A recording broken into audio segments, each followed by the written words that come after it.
Mesdames, Messieurs, chers collègues et chers amis, notre société est frappée par le terrorisme, sa violence, sa haine et sa radicalité.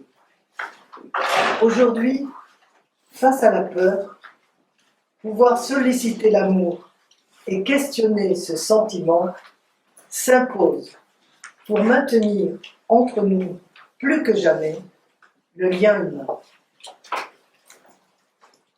Au nom de mes collègues, j'adresse tous mes remerciements aux intervenants qui ont répondu favorablement à notre invitation. Et je remercie les personnes présentes de l'intérêt qu'elles portent à nos rencontres débats. Remerciements aussi à Louis Moreau de Bellin, avec qui je coanime le séminaire Un social possible, à Agnès Antoine pour le séminaire sur l'empathie que nous coanimons, ainsi qu'aux collègues de ces séminaires qui ont contribué à la réalisation de cette rencontre débat. Le CIPA a été fondé par Jean Nadal, qui a souhaité ancrer le collège dans la démarche freudienne que la psychanalyse est une anthropologie. Je te laisse finir la parole. Oui, volontiers. Bonjour, chers amis, collègues. Voilà, je vais vous dire comment s'est organisé et fondé le collège, le CIPA. Et vous remarquez déjà que nous avons appelé ça collège et pas société. Je crois qu'il y a effectivement une problématique qui appartient essentiellement à la psychanalyse, c'est de croire que les organisations psychanalytiques sont des institutions. C'est un terme qui est impropre. Nous sommes des sociétés. Le terme de collège réfère à une collégialité, c'est-à-dire à une perspective un peu de type un peu politique sur le plan des relations humaines. Voilà. C'est une première remarque. La deuxième remarque concerne le A de l'anthropologie sur lequel je reviendrai. Pourquoi avons-nous fondé le collège ? Eh bien, il y a quelques années, plusieurs d'entre nous, par la fréquentation d'autres lieux, avons observé un certain nombre de dysfonctionnements quant à la formation des analystes et à la transmission de la psychanalyse. Et de ce fait, nous avons donc souhaité, dans peut-être une pathologie de l'idéalité, faire mieux en faisant autrement. Donc on a organisé le collège en ouvrant cette réflexion, qui était la réflexion première de Freud à l'anthropologie, à d'autres chercheurs en sciences humaines, d'où le A de l'anthropologie, puisque dans la psychanalyse déjà, la notion d'anthropologie est consubstantielle à la psychanalyse et à l'anthropologie. Je veux dire par là que si on prend les travaux de Freud, très tôt, on s'aperçoit que déjà il a emprunté des modèles scientifiques qui étaient à l'époque à la mode, ou efficients, la thermodynamique, l'optique, les références dans l'aphasie à tout ce qui était les modèles du neurone, de la science, de la neurologie qui était la sienne, qu'il a emprunté surtout, je dirais prioritairement, au romantisme, la notion d'imaginaire, de mise en mouvement de l'imagination, de l'association d'idées, d'images et du rêve, qui donnera lieu ensuite, effectivement, après étude sur l'hystérie, à tout un ensemble de développements concernant le travail du rêve et comment ce rêve procède d'une structure, d'une modélisation, d'un paradigme qui est essentiel à la compréhension du fonctionnement social et du mythe, par exemple. Donc nous avons mis en place des positionnements à l'intérieur du CIPA où les personnes en formation pouvaient recevoir à l'intérieur même du lieu de la formation des messages de collègues venant de formations psychanalytiques différentes, et de sociologues, d'anthropologues aussi dans d'autres lieux, pour bien indiquer par là que ce n'était pas simplement ailleurs qu'ils pouvaient les avoir, mais aussi à l'intérieur même du groupe. Le deuxième point qui m'a préoccupé, c'est de voir que le pouvoir d'organisation psychanalytique dominante les amenait à, dans des lieux comme l'université, l'édition, les postes hospitaliers, tout ce que vous savez, j'en suis sûr, mettre parmi eux leurs bons élèves, ceux qui se référaient à leur pratique et qui les citaient abondamment dans les textes qu'ils eux-mêmes imprimaient. Alors mon projet à ce moment-là, c'était effectivement de penser qu'il fallait créer un lieu neutre où tout pouvait être, quand cela convenait, édité et publié. En ce sens, j'ai créé chez Anthropos la collection Psychanalyse et Civilisation, qui ensuite, après le dépôt de bilan, c'est pas à la suite de la direction de collection, je voudrais me rassurer et vous rassurer en même temps, mais Anthropos avait mal pour beaucoup de noms d'édition actuellement, et j'ai trouvé chez l'Harmattan un hébergement qui dure depuis quand même plus de 20 ans, et où il y a plus de 400 à 500 titres publiés dans la collection Psychanalyse et Civilisation et Santé, Société et Culture, dans laquelle des textes même de collègues qui veulent travailler avec nous ont pu être publiés, par exemple, et d'autres. Voilà pour ce qui est du chapeau général. Dans cette continuité, et pour fêter les 30 ans de SIPA, nous avons choisi la question d'aimer, fondamentale dans l'œuvre freudienne et particulièrement sensible dans notre société individualiste. La question du deux, essentielle à l'amour, constitue l'identité du SIPA qui repose sur deux champs, psychanalyse et anthropologie.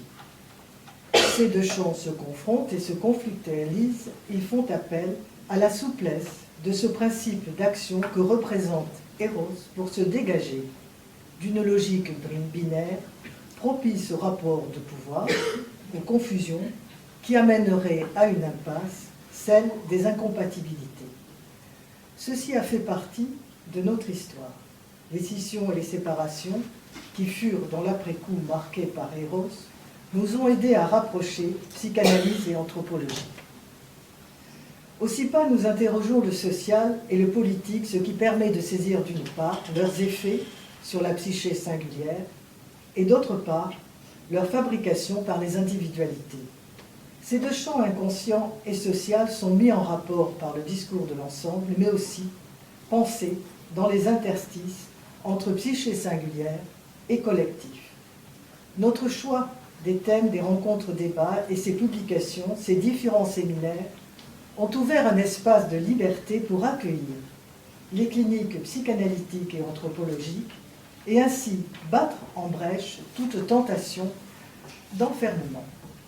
Actuellement, nous développons ce capital théorique et clinique en élargissant aux théoriciens de l'archaïque et à l'anthropologie, qui n'est pas uniquement freudienne. Il n'y a pas d'amour, sans doute, mais l'amour possède aussi son envers, la haine, qui se nourrit de certitudes. D'entrée de jeu, Jean Nadal a théorisé la pulsion d'emprise à travers l'imaginaire social, l'éthique, le politique, mais aussi la violence, qui est au cœur des individualités. Nous dirions qu'infini est la puissance adhésive du plaisir absolu pour ne pas sombrer dans le néant avant de connaître l'amour. Est-ce que tu veux dire quelque chose sur la pulsion d'emprise ?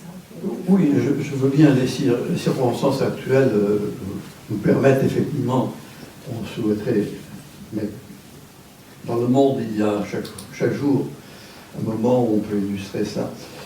Oui, je crois que la violence, la barbarie, la cruauté à laquelle on assiste dans son déploiement sur la scène sociale, eh bien, elle est dans l'histoire une suite de répétitions que Freud avait déjà observées et qui l'avait conduit à partir de la clinique.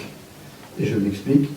Freud très tôt s'est intéressé à la notion de maîtrise des excitations.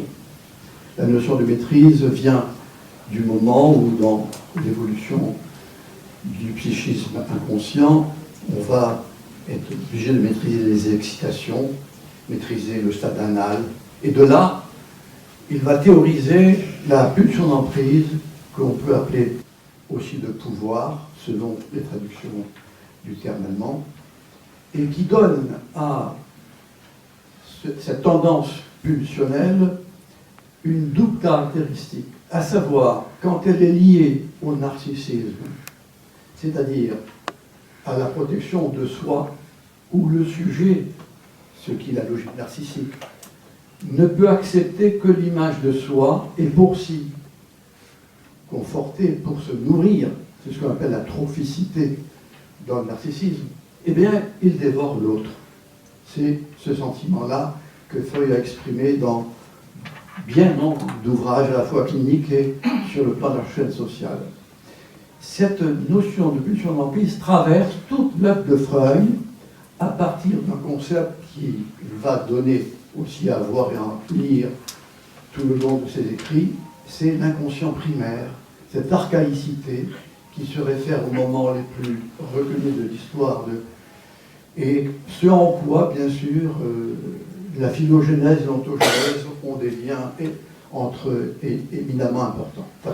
Voilà 2 mots pour la pulsion d'emprise.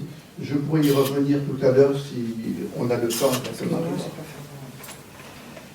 Depuis 8 ans, nous avons organisé des rencontres-débats autour du devenir d'Eros dans les cliniques psychanalytiques et anthropologiques. Nous avons donc examiné les différentes figures d'Eros à travers le politique, l'empathie, la fraternité, la masse, puis le sexuel et le corps. Pour la psyché singulière, sexuel et corps, déloge Eros d'un narcissisme absolu, celui d'un sujet-corps, premier modèle de l'être existé. Le sujet prend alors sa place dans le monde social, tel qu'il se présente à lui par délégation du couple parental et en tout premier lieu, la mère ou son tenant-lieu, le porte-parole. Pour Pierre Aulagnier, la mère, bien sûr, est le premier représentant de lui.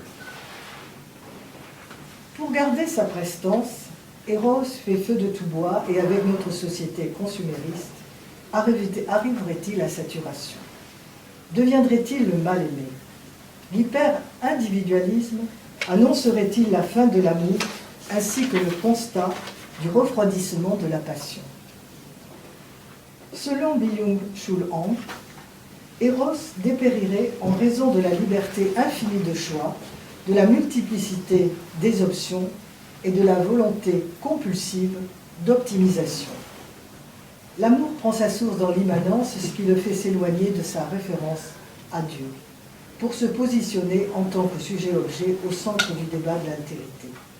Il s'agit ici d'un renversement de l'intériorité sur l'extériorité.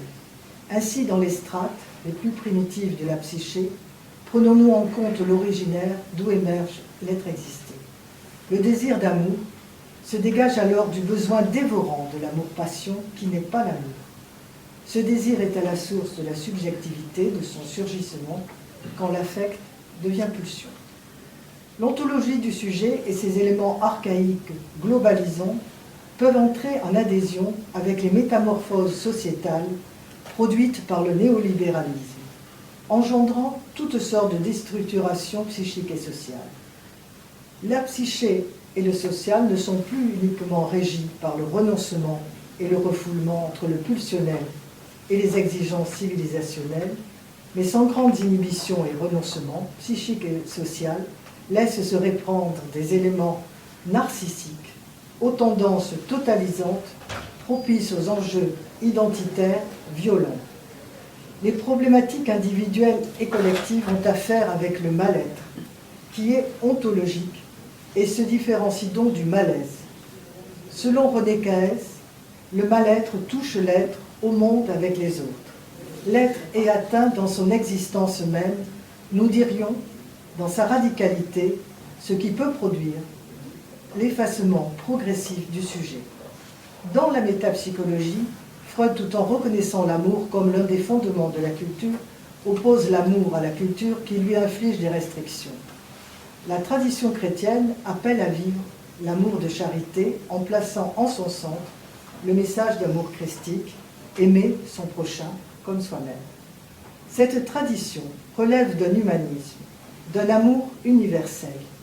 Les mystiques, ces individualités exceptionnelles, sont allées le plus loin possible dans le sentiment du bonheur intérieur en l'absence de l'objet incarné, économie sacrificielle qui a conduit certains jusqu'à la disparition de leur être. Freud oppose la raison, le Dieu raisonnable, à la religion qu'il qualifie d'illusion. Il tente ainsi de résoudre l'énigme du prochain. Il ne s'agit pas uniquement de s'aimer soi-même en lui, d'y trouver son propre idéal, mais de rencontrer un étranger à soi-même, voire quelqu'un qui agresse tout en le situant dans l'égalité. Par la voie de l'identification, Freud avance une pensée discursive sur la compréhension de l'amour entre soi et le prochain. Pour Lacan, s'aimer soi-même dans le semblable n'a rien d'étonnant du fait de la réciprocité, le moi étant fait des identifications superposées en pelure d'oignon. Selon Denis de Rougemont, tout l'Occident, depuis Platon jusqu'à aujourd'hui, s'inscrit dans une culture du refus qui a fait de l'amour quelque chose qui semble impossible. Dans une approche anthropologique, la naissance du sentiment amoureux apparaît au XIIe siècle dans les textes. C'est un moment fondateur qui est celui du pur amour et de l'amour courtois. Quels sont alors les chemins de l'éros au Moyen-Âge? L'amour cathare, pur amour ou amour parfait, est voué à l'abstinence sexuelle et jamais un amour n'a été poussé aussi loin collectivement. L'amour chevaleresque développe l'individualisme. La femme est extérieure à cet amour qui préfigure le donjuanisme. Quant à l'amour courtois, selon Lacan, il se présente comme un amour sans objet, un au-delà de soi-même, une nouvelle figure de l'amour divin. Le troubadour se révèle dans une quête qui n'est plus l'objet, mais sa beauté, voire une quête de la beauté éternelle. Jacques Sédat parle de l'érotique des troubadours, le joy, la femme qui n'est plus objet d'échange, mais dépositaire du désir et de la jouissance. Pour Georges Duby, le désir masculin se décèle, aussi politique. Il précise que cet amour est un amour de caste, un jeu éducatif masculin permettant aux jeunes hommes d'apprendre à maîtriser pulsions et sentiments. Actuellement, l'amour s'inscrit dans une autre démarche, être soi-même pour rencontrer l'autre du couple, dans la réciprocité, dans la différence, permettant à chacun de préserver son autonomie.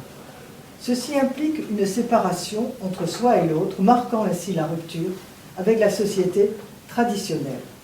Selon Lacan, il n'y a pas de rapport sexuel, c'est-à-dire ni complétude ni complémentarité, l'amour venant suppléer à ce manque. Il devient alors le révélateur des désirs de l'enfant en soi, dans sa quête d'unité du couple mère-enfant.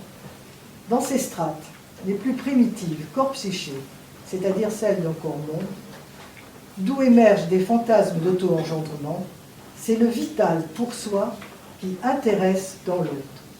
Quel devenir pour le couple inscrit dans ce présent immédiat qui fait appel à l'être?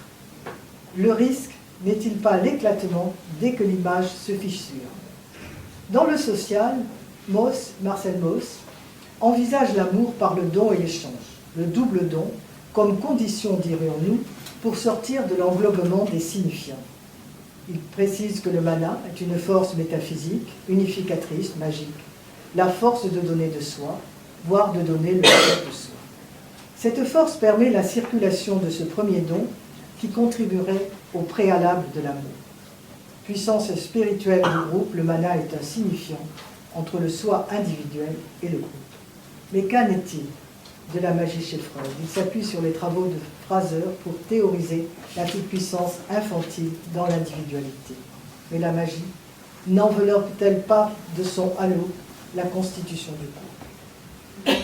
En Occident, l'amour est au centre de notre quête d'identité et de notre besoin de reconnaissance, d'individualité. Cependant, le néolibéralisme influence la sphère intime et modifie l'idéal d'amour.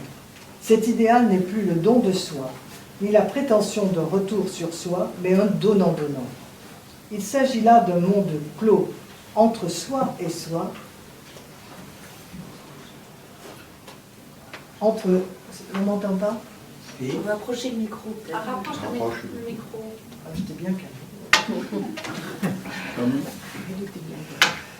Donc, cet idéal n'est plus le don de soi, ni la prétention de retour sur soi, donc, mais un donnant-donnant. Il s'agit là d'un monde clos, entre soi et soi, qui passe l'extérieur au propre filtre de sa subjectivité, en exacerbant son émotionnel, dans l'attente de trouver dans un soi-monde des figures héroïques.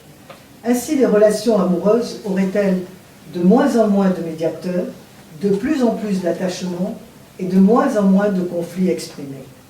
L'amour devient un contrat entre deux personnes qui cherchent leur propre satisfaction, faisant fi des limites entre soi et l'autre. Le narcissisme se déploie à une nouvelle idéalisation, celle d'un corps réduit à un objet chose.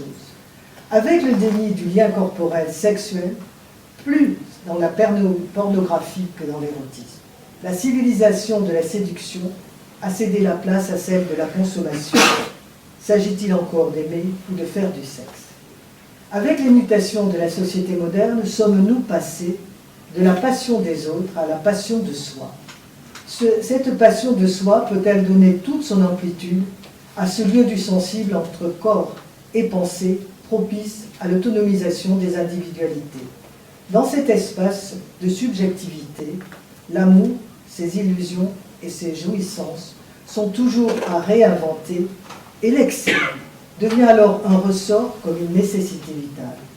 Mais l'excès est aussi le mal, et la haine est à penser, car il ne peut y avoir de fixité de l'amant aimé, pas plus que de fixité de la condition sociale. Cependant, l'attachement se pose en tant qu'élément dès l'origine de la créativité de l'amour. D'abord, dans un corps à corps, il s'agit alors d'une question de peau. La peau crie, s'irrite et se craquelle. Selon ses propres chaînes, elle se déchire pour tenter d'en trouver une autre. Il faut être fou pour aimer et accepter cette fragilisation au plus profond de soi. Mais cette folie crée du lien. L'amour lie l'intime et le social. Peut-on être amoureux sans souffrir, sans prendre de risques? Aujourd'hui, où les nouveaux liens amoureux se font sur Internet, comment cette nouvelle peau se tissera-t-elle? Mythique serait-il la garantie d'un amour conforme à nos souhaits? En ce sens, Alain Badiou s'oppose à cette propagande fallacieuse de mythique, où l'homme est donné comme une possibilité. Il s'agit de prendre la meilleure de ces possibilités, qui serait alors sécurisée. Que devient l'impossible de l'amour?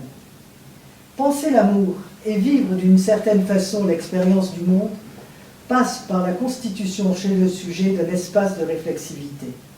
Cet espace permettra-t-il moins d'assujettissement ou alors le fort attachement à l'objet idéalisé occultera-t-il un travail de deuil? Défaut ou excès d'attachement ne conduisent-ils pas à la mélancolisation du lien amoureux, agonie sans fin d'éros? L'amour porte l'empreinte des civilisations, de l'amour du poète dans le registre mythique comme enveloppe narrative, à l'amour rêvé qui vient rencontrer la réalité de l'altérité.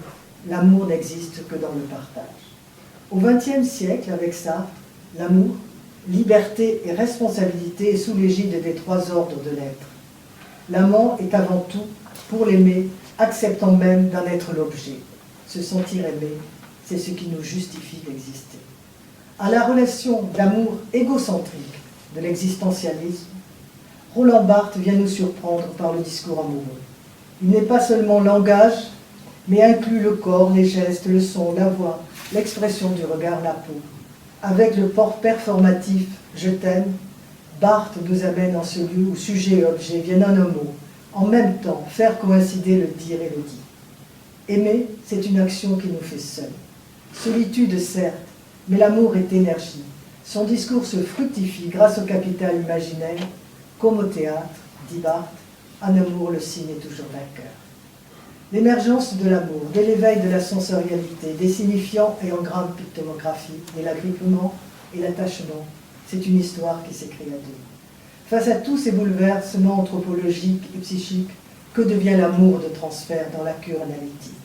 Selon François Perrier, Eros cède devant l'épistémie, et la sublimation nous ramène autant à la fonction analytique qu'à l'amour et à la créativité artistique. Pourrait-on parler dans une fin d'analyse de dissolution du transfert ou de cristallisation? L'amour de transfert est une histoire centrale de la cure, celle du déplacement, d'une transformation, le véritable amour au sens de Lacan. Pour conclure, je citerai cette litote qu'un de nos anciens présidents de la République aimait raconter. C'est l'histoire d'un vieux couple qui vit en union libre depuis 30 ans. Monsieur a 78 ans et madame 75. Un soir, madame dit à monsieur, « Et si nous nous marions ?» Et monsieur de lui répondre, « Et qui voudra de nous ?» À cet amour baroque, où le comique est plus fort que le tragique, le discours maintient une frontière bien ténue entre l'amour et la passion. Comment aimer d'un amour qui ne fabrique pas uniquement du un, englobant l'un l'autre? Aimer, en paraphrasant Winnicott, c'est la capacité d'être seul en présence de l'autre. Et René Char d'écrire dans un poème dédié à sa femme, « À force d'avoir aimé ce que tu n'étais pas, j'ai aimé ce que tu étais. » Aujourd'hui, cela devient, à travers la nouvelle figure de l'amour auto-limitant, « Aime-moi comme je suis ».